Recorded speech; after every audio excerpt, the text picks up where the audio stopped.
The late Queen Elizabeth II was a master of symbolic dressing, using clothes, colors, hats and jewels to communicate with subjects and conduct soft diplomacy.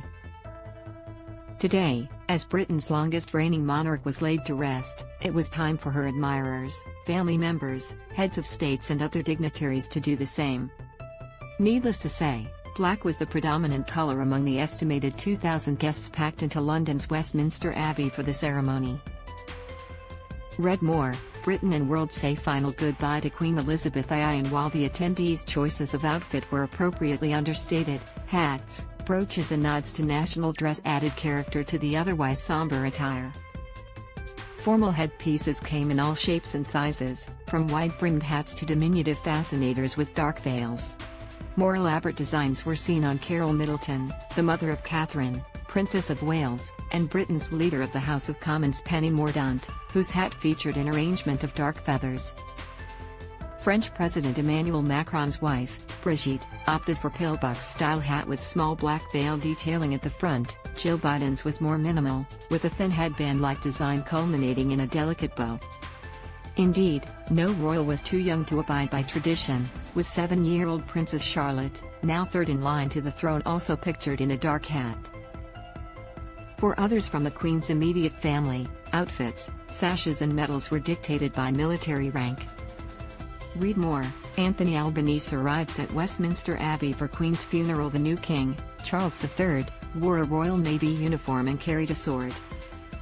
His son William, the newly appointed Prince of Wales, wore a Royal Air Force uniform, while Prince Edward and Princess Anne also assumed the uniforms of their respective ranks. No longer a working royal, Prince Andrew instead wore a simple morning suit, though it was nonetheless embellished with various medals and decorations.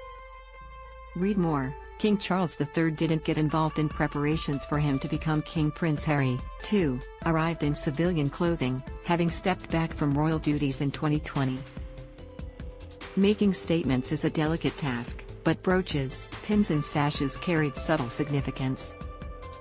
Catherine, Princess of Wales, wore a pair of drop earrings made from pearls given to the Queen and Prince Philip for their marriage in 1947. As well as the 4-row Japanese pearl choker from the Queen's personal collection, an item previously worn by the late Princess Diana. Camilla, the Queen consort, went further back in history with the heart-shaped Hessian diamond jubilee brooch, a sapphire-encrusted jewel once owned by Queen Victoria, the late Queen Elizabeth's great-great-grandmother. Live updates. World stops to farewell Queen Elizabeth II. New Zealand's Prime Minister Jacinda Ardern, who often uses high-profile moments to nod to her country's indigenous traditions, wore a feathered Maori cloak. Speaking ahead of the funeral, she told one of her country's domestic broadcasters, One News, that the garment gave her some way to bring a piece of New Zealand here with me.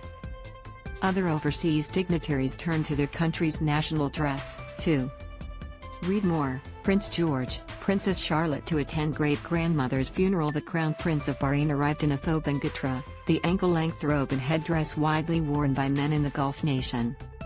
Nigeria's Vice President Yemi Osinbajo also arrived in traditional dress, while Pakistan's Prime Minister Shahbaz Sharif wore a black sherwani.